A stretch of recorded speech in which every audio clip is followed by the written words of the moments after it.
Hi everyone again, this is Josh here live at Consensus, here with Richard on our side and Alex Chiocchi, the CPO, the Chief Product Officer at NEAR. And we're having a conversation to get an update since we met with Ilya and Ethan. How you doing, man? Great. I mean, energy's buzzing here. Absolutely, it's definitely a nice time in Austin, not so hot yet. And No. it's funny, all these LA guys like ourselves are here in Texas.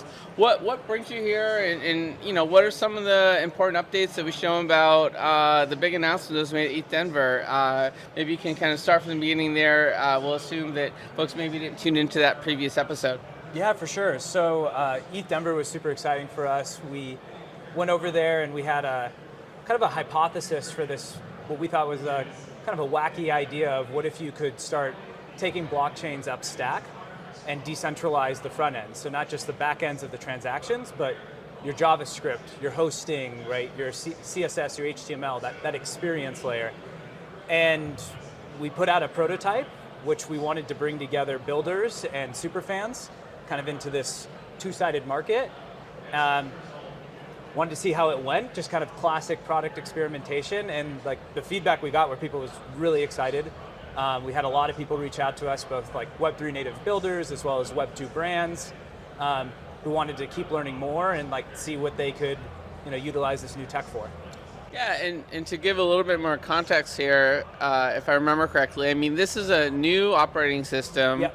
that enables Web 2 developers to use languages they're very comfortable with, right? Absolutely, yeah. So we call it the blockchain operating system because really the way we're thinking about it again is it's less about the background of the database level and it's more about that experience level. And that's what an operating system does for you, right? It creates a kind of a set of technical standards and design standards that makes it really easy for users and builders to create new experiences, right? So you might think of like building an app on Android, right? And that's a very common operating system that people like to build things. We don't have that for the decentralized world though, right? Android is owned by Google. Apple owns, Apple Store and the iOS system. And we all know that sometimes those incentives don't align the best. And so we kind of looked at this as a unique opportunity to create a new public good for the crypto ecosystem. And yeah.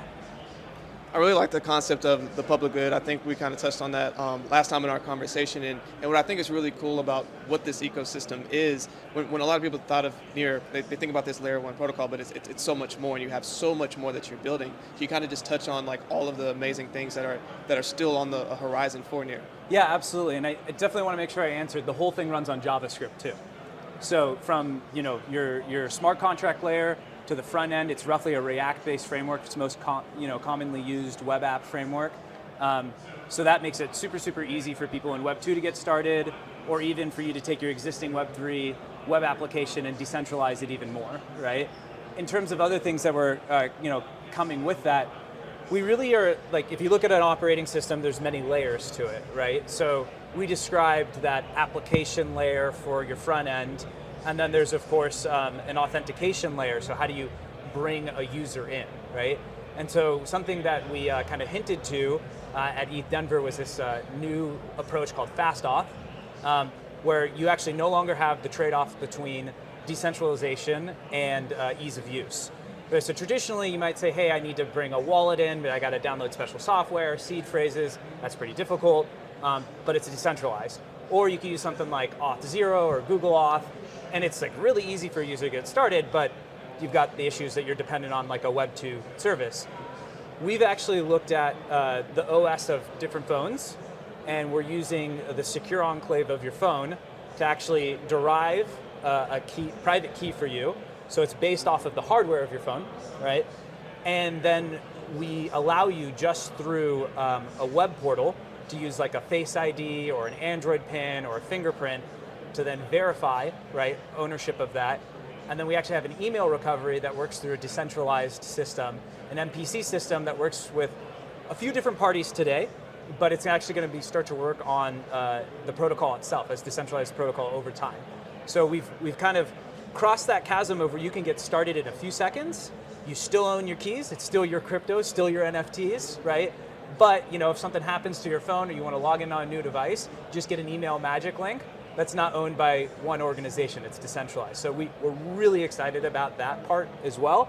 That's going to be a live demo tomorrow. So that's going to be super exciting for people to start using on near.org. And then we also have launched some new services behind that allow for users to get started without even having crypto. So we call these relayers. And these relayers allow for the developer to be like a patron of the user and pay their fees on their behalf. So a user can now, starting the end of this week or early next week, go to near.org and log in instantly with this system that I talked about, not have any crypto, and start using decentralized applications on this new operating system. Wow, this is revolutionary when it comes to the onboarding conundrum. And, it's not like people couldn't use their credit cards this past year. It wasn't like, there weren't opportunities for some of these things, but it's the elegance of piecing that all together in a way that's seamless for big brands. Like I'm looking at the sign out there. We got Google, Nansen, Ledger, Brave Browser, MasterCard, WeMade. These are major players that are really represent trust and credibility for some of the experiences in our world that people that are into blockchain use, but people that have no interest in blockchain necessarily use. And it sounds like the use cases that are going to be possible here are going to be seamless for someone, whether or not they even identify themselves as a Web3 aficionado, enthusiast, power user. Right. Can you talk to some of the use cases that are sort of being conjured up or being used by some of your partners right now? Definitely. And so major improvement for Web 2 brands trying to get into Web 3. So I can talk definitely some more about those use cases.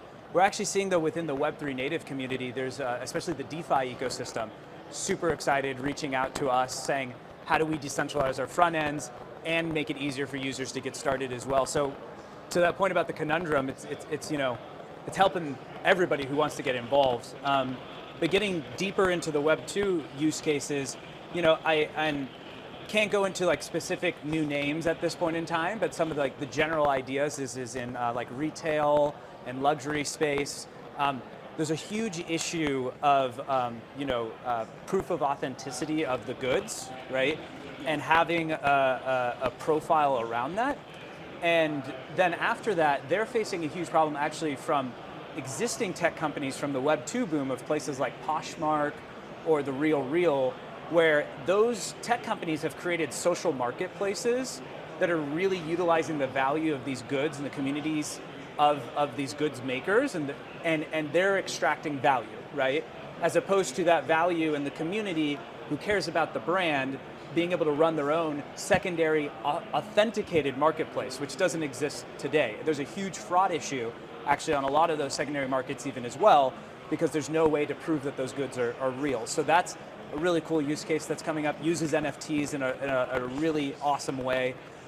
We're seeing it also, we talk about SailGP in sports. We've had other sporting opportunities that have kind of come our way as well, thinking about those authentic fan engagements. And because it's so easy to get started with, you can like scan a QR code, Face ID, 3 seconds, decentralized identity, you can have kind of those moments in the game where you can just scan it, right? And like capture that play of that like last dunk or something like that, or capture that play of that slap shot, that made it into the goal. And that's just native, right, to the user experience of just like watching your favorite game, right? There's been some other interesting ones as well in community and fan loyalty, and thinking about, because the blockchain operating system has a major social part to it as well. If you log in, there's a feed, there's comments, there's identity. Bringing together that community commerce of thinking about, okay, like I really enjoy doing exercise together with my friends at say your favorite studio that might do that, and hey, how do we actually get points together and then like sponsor each other to keep doing classes and keep being healthier together and win NFTs that might be redeemable for supplements or like lifestyle products, right? And so really, really just like seeing this explosion of, my summary of what I call it is actually community commerce. And I think that's like, if we look at the beginnings of where NFTs started, this feels like the natural evolution. Yeah, I love that. That's a combination of words I've not heard in over 200 episodes of our show. Community commerce really resonates with me, with that intersection of sort of e-commerce and Web3 with sort of the decentralization aspect. It's a very powerful combination of words, my friend. Thank you. And seeing all the things that NEAR is doing, building all that, like, I always like to see NFTs being that bridge really to Web 2. It's the 2.5, because you see all these different use cases that are already being utilized, but they haven't had the infrastructure in place to really start to identify and track these things along, be able to provide these loyalty programs, these DIDs, decentralized identities, Yes. and everything else. And so now you can do authenticity. You now have a digital mark that can go with you across platform and in other ways, which is extremely powerful. And it's really cool to see that those innovations are really resonating with the Web 2.0 crowd. So like, as you're seeing more of the reception to doing this, because this takes years to really see this pan out, how are you seeing more of these types of companies and institutions really embracing, like, once they see like you're creating this community commerce and these other things and they get excited about it, do you think that's going to be like the next step as we look at the rest of 2023, as we go into 2024? Is this the direction that we see the industry going? I mean, I think it's a promising one, right? I think there's probably a bunch of cool directions, but I think this is definitely one that is starting to click for people. I think what's interesting about this as well is that if you notice on the whole thing, we're not talking about the chains, right? And a lot of these different groups have actually come with different chains they have in mind that they care about minting the NFT or doing transactions on, and the boss is multi-chain, right? And I think we've always talked about, so, rewinding a little bit, I was the VP of product at Kraken and was in open source Solana and open source ETH before joining Kraken, and what's fascinating is we always talked about there being a multi-chain world, right? But chains are almost a little bit of like a religion for us as well.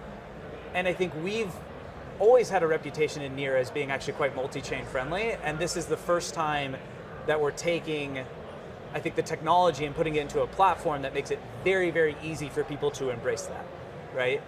And I think there'll be more things, coming back to your question, like there's probably more use cases that are even going to come out from that, because it's never been easy to do that before. But now, that's what I'm always humbled by, especially in open source development and communities, is like somebody will come out with something else and maybe even something better. And that's why we're excited to be here as well.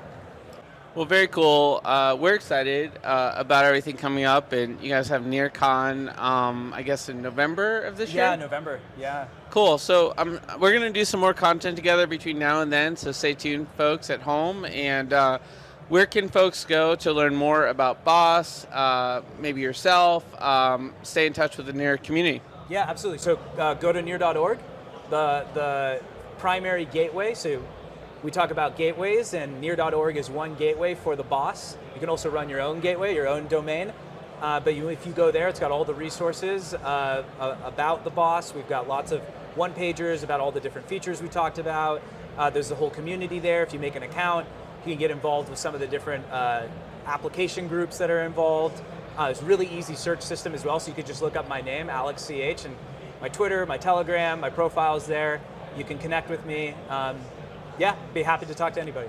All right, cool. So start by going to near.org and go down that rabbit hole. Thanks so much for spending some time with us, and have a great consensus. Yeah, you too. Thanks, guys, for having me.